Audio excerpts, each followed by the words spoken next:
जगप्रेरणा digital news मध्ये आपलं स्वागत आहे. पाहूया आजची मोठी बातमी. अयोध्या येथील राम मंदिरात झालेल्या चोरीच्या पार्श्वभूमीवर उबाठा शिवसेना प्रमुख उद्धव ठाकरे यांनी रामरक्षा आंदोलनाला सुरुवात केली आहे. 18 जुलै रोजी नागपूर येथे उद्धव ठाकरे यांच्या प्रमुख उपस्थितीमध्ये आंदोलन होणार आहे.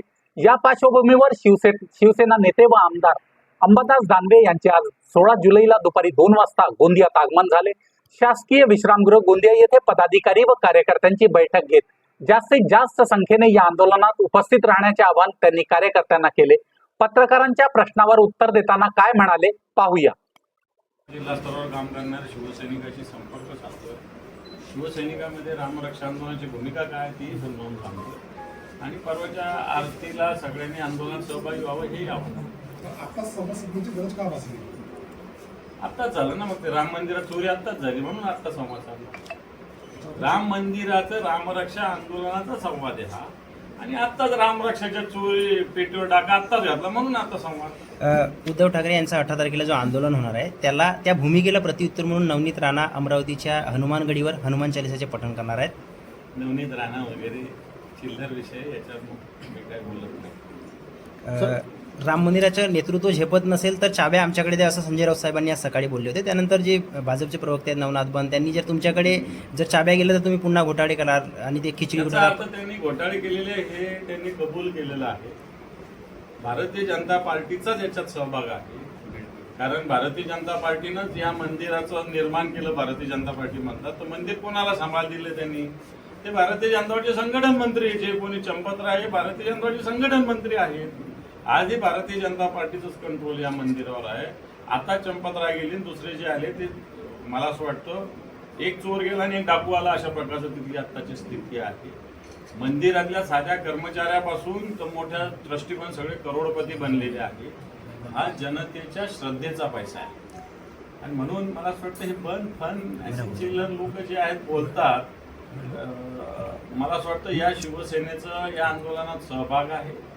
ज्यावेळेस सगळ्यांनी हात वर केले होते त्या जबाबदारी शिवसेना प्रमुख माननीय बाळासाहेब ठाकरे यांनी घेतली. पण कोण आहे आता महायुतीमध्ये आलवेल आहे असं त्यांच्याकडून सांगितलं जातं. मात्र आज बीड जिल्ह्याच्या ज्या पालकमंत्री आहेत सुनेत्रा वहिनी त्या असल्या तरी मी या जिल्ह्याची पालक आहे असं पंकजा मुंडे यांनी म्हटलं आहे. त्यांची जाडवान त्यांची जिरवा सगळीकडे चालू आहे. तुमच्या जिल्ह्यात पण तसंच चालू आहे. भारतीय जनता पार्टीची राष्ट्रवादी जिरवते, राष्ट्रवादीची भारतीय जनता पार्टी जिरवते. तुमच्या गोंदिया जिल्ह्यात पण तसंच आहे. सगळीकडेच या लोकांचं तसं आहे. सर, सरकारी बंगल्यावरून चढावड सुरू झाली आहे. उपसभापती सचिन अहिर यांना आता म्हणजे 2 बंगले त्यांनी ट्राय केले, ते मिळाले तर आता त्यांना फ्लॅट देण्यात आलेला आहे. माझ्या माहितीप्रमाणे त्यांना बंगला मिळाला होता आणि हा बंगला भारतीय जनता पार्टीच्या प्रदेशाध्यक्षांच्या ताब्यात. जर भारतीय जनता पार्टीच्या प्रदेशाध्यक्षाला बंगला मिळत आला तर सगळ्या पक्षाच्या प्रदेशाध्यक्षांना बंगले मिळाले पाहिजे. एक, भारतीय जनता पार्टीचं राज्य हे जनतेचं राज्य आहे. बंगला असेल सगळे असेल हे जनतेच्या मालकीचे आहेत. तेव्हा भारतीय जनता पार्टीनं प्रदेशाध्यक्षाला कोणताही बंगला देण्याची आवश्यकता नाही. द्यायचं असेल तर सगळ्या पक्षाच्या प्रदेशाध्यक्षाला द्या ना. खरं तर अशा पद्धतीनं प्रदेशाध्यक्षाला भारतीय जनता पार्टीनं बंगला दिलेला आहे तो चूक आहे, एवढंच मला सांगायचं. पंढरपुरामध्ये जो VIP दर्शन आहे त्याच्यावरून पुन्हा एकदा वाद उफाळून आला आहे. गुलाबराव पाटलांच्या कार्यकर्त्यांना सोडण्यात आलं, मात्र सुधीर मुनगंटीवारांच्या कुटुंबियांना सोडण्यात आलं नाही. त्याच्यावरून सुधीर मुनगंटीवारांनी खंत व्यक्त केलेली आहे. बघा, तुमचं राज्य आहे म्हणजे राज्यात त्याला सुधीर बोला काय बोलणार. सर, उद्धव ठाकरेंनी जनतेचा विश्वास गमावला आहे.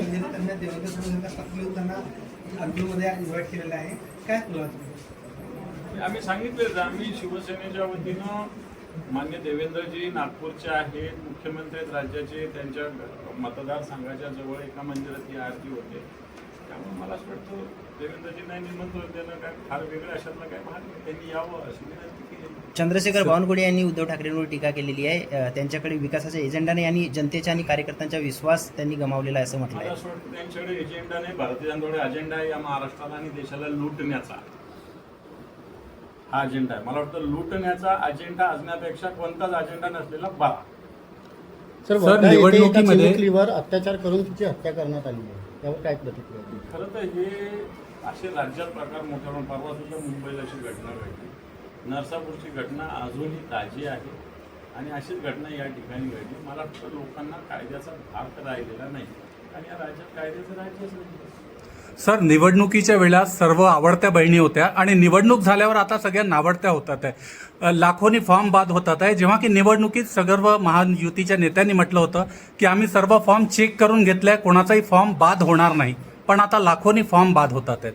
92 लाख फॉर्म बाद केलेले आहे. 92 लाख, लाखोने 92 लॅक्स लाडक्या बहिणीचे फॉर्म रिजेक्ट झालेले वेगवेगळ्या कारणाने.